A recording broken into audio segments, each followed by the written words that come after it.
Voici maintenant votre Corsica Gazère et les titres de l'actualité insulaire. La décrue qui s'amorce très progressivement dans les zones touchées par les intempéries. Depuis hier soir, le trafic routier est perturbé en de nombreux points. Des routes secondaires sont coupées ce soir. Des évacuations préventives ont eu lieu près de Propia où le Rizzanese est entré en crue. Nous serons sur place et puis nous ferons le point sur la météo de ces prochaines heures. Une visite. Comme prévu par Météo France, la pluie s'est abattue en quantité sur notre île depuis hier soir. La vigilance orange est maintenue jusqu'à demain matin. Une accalmie est en cours, mais la Haute-Corse demeure sous haute surveillance. Dans le département, l'épisode n'a pas été aussi fort qu'à la fin novembre, mais certains endroits ont été totalement inondés. Dans le Fiumorbo et en Centre-Corse notamment, on fait le point avec Maya Graziani, Christian Giuliano et Guillaume Leonetti. Au plus fort de la crue, le Tavignano est monté jusqu'à 7 mètres de haut. Le pont génois d'Altiagne a résisté, mais comme toujours, les eaux se sont déversées dans la plaine, inondant la RT10 au niveau d'Aléria. Route barrée et camping les pieds dans l'eau. Les pompiers ne sont intervenus que sur des opérations de pompage et de mise en sécurité. Et par chance, aucune victime n'est à déplorer. Là, on a fait un sauvetage d'un couple avec un bébé en bas âge qui était entouré d'eau. On est allé le récupérer. Mais c'est une grosse crue. Depuis 92, je crois que c'est la crue la plus importante qu'on a ici sur la plaine. Pourtant, c'est par simple précaution que cette famille a été évacuée. Il n'y a plus de courant.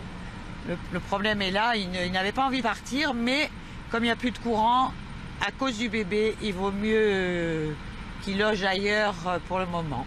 Aléria n'a pas été la seule commune touchée. À Ghisonaccia, le stade et des commerces ont été inondés.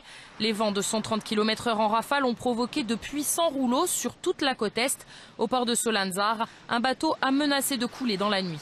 Hier soir, l'eau est parfois montée très vite sur la route, piégeant certains automobilistes comme ces 4x4, route d'Arc à Porto Vecchio. Pour être secourus, ils ont dû attendre que le jour se lève. Belle frayeur aussi pour les membres du club de karaté de Biguglia.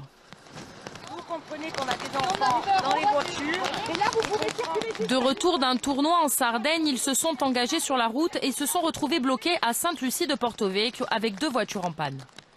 L'eau est montée très vite, on avait de l'eau jusqu'à la taille. Donc heureusement j'avais des combattants costauds pour pousser les voitures et nous on s'est mis à l'abri. Et on est resté 2h30 à attendre sur une station. On n'avait aucune indication. La micro-région attend désormais la fin du vent d'Est et des courants marins qui empêchent les fleuves de se déverser dans la mer. Viendra alors la décrue et l'heure de faire le bilan des dégâts.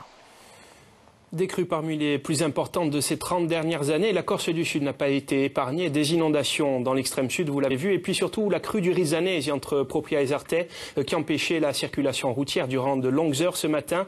Certains riverains ont dû être évacués. On se rend dans la région de Propia avec Stella Ross et Jacques-Paul Stéphanie.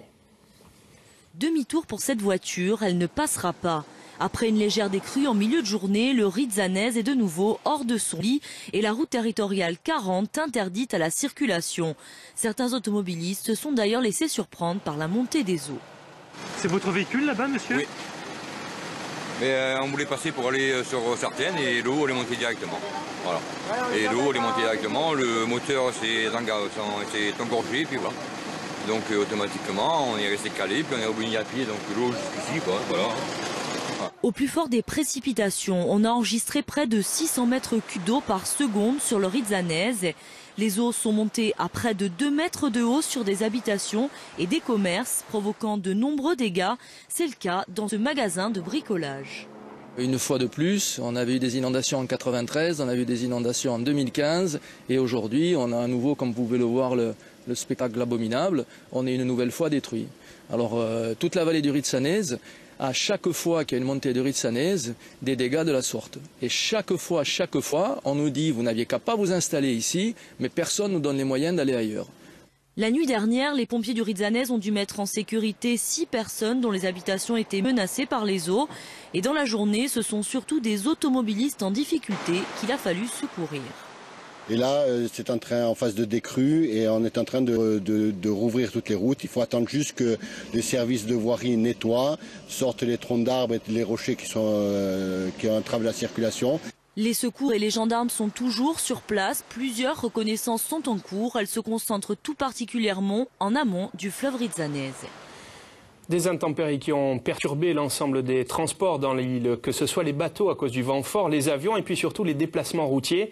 Des éboulements ont eu lieu sur plusieurs tronçons, notamment sur la route territoriale 20 à Benago, où il a fallu circuler sur une voie. Plusieurs routes secondaires sont encore impraticables ce soir. On voit tout de suite l'ensemble de ces perturbations avec Yuen Gourlet, Guillaume Léonetti et Pauline Even. Aujourd'hui en Haute-Corse, tous les moyens de transport ont connu d'importantes perturbations.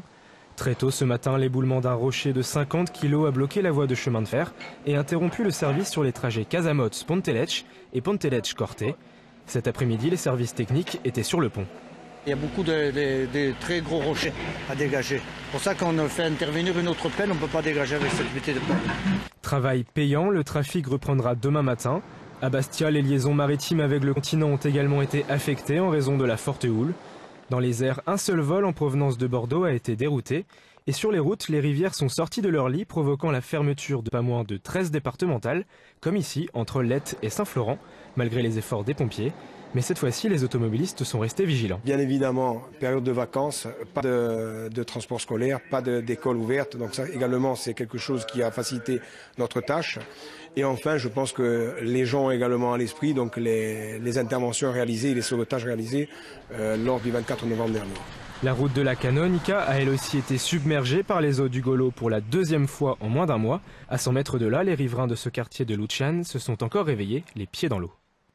Bon, l'eau est arrivée jusqu'à la hauteur 80 cm, pas dans la maison, mais bon, à une hauteur comme ça, là, de façon on ne peut plus sortir de la maison.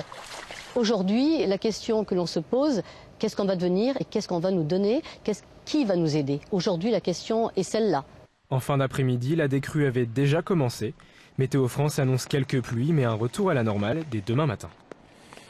Et depuis hier, les équipes d'EDF sont à pied d'œuvre pour rétablir l'électricité auprès de 4500 foyers qui en étaient privés, notamment dans le Tard ou le Valinco, le Cap Corse, la Castaniche, mais aussi la Plaine orientale.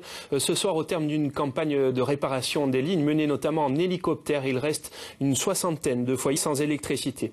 Et puis, autre conséquence de ce mauvais temps à Corti, l'eau potable est coupée en raison de la crue de la Restoniga. Les agents de la régie municipale ne sont pas en mesure de capter l'eau du fleuve dont le débit est trop fort. Des bouteilles d'eau sont à disposition des habitants au COSEC de la ville et puis à la mairie. Retour à la normale prévu à Corti pour demain. Et puis je vous le disais, la vigilance orange est maintenue jusqu'à demain matin pour les inondations. À quoi faut-il s'attendre dans les prochaines heures du côté du ciel? Nous rejoignons à ce propos Stella Rossi en direct de Prupia. Bonsoir Stella, la pluie va-t-elle diminuer dans les prochaines heures?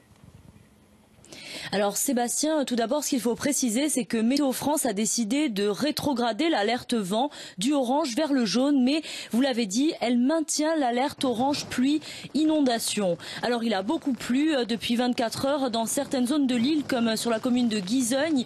On enregistre près de 357 mm d'eau, soit l'équivalent de 2 mois de pluie. Il faut donc être vigilant car plusieurs cours d'eau ont débordé et sont toujours en crue. C'est le cas du Tawignan ou à Aléria et du Rizzanese, ici dans le Sartenay, Valinco, qui est toujours hors de son lit. La route territoriale 40 est d'ailleurs toujours coupée entre Propriane et Sartène et le réseau routier insulaire est lui aussi perturbé, notamment par exemple au niveau de la route territoriale 10 à Aléria ou de la route de la mer à Ghisonaccia. Alors fort heureusement il n'y a pas eu de victimes, mais les sapeurs-pompiers ont dû intervenir une centaine de fois en Corse du Sud et une soixantaine de fois en Haute-Corse, principalement pour des automobilistes qui s'étaient laissés surprendre par les eaux. Dans les prochaines heures, il va falloir rester vigilant car Météo France et la préfecture prévoient de maintenir l'alerte orange jusqu'à minuit, mais d'autres précipitations sont prévues, notamment sur les massifs montagneux. Stella Rossi, merci. On vous rejoint avant la fin de ce journal. La neige qui pourrait faire son apparition à partir de 1600 mètres sur nos massifs. Pour tout savoir des perturbations dues à ces intempéries, vous pouvez consulter notre site internet. C'est à tout moment. On passe à la politique. Second jour de visite dans l'île pour le ministre. Avant de nous quitter, retour sur les intempéries qui devraient progressivement s'estomper. On retrouve Stella Rossi en direct de Prupia. Stella, que peut-on dire de la météo pour les prochaines heures ? Alors Sébastien, pour les prochaines heures, on l'a dit et répété, il faut rester prudent puisque notamment sur les axes routiers, il y a toujours plusieurs routes bloquées.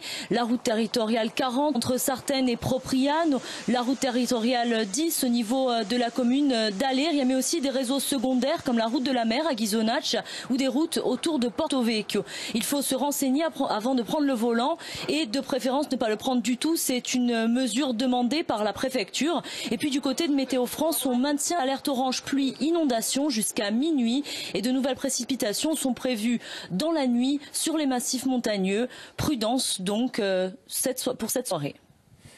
Merci à vous Stella Rossi et merci aux équipes qui rendent possible ce direct. C'est la fin de cette édition. Dans un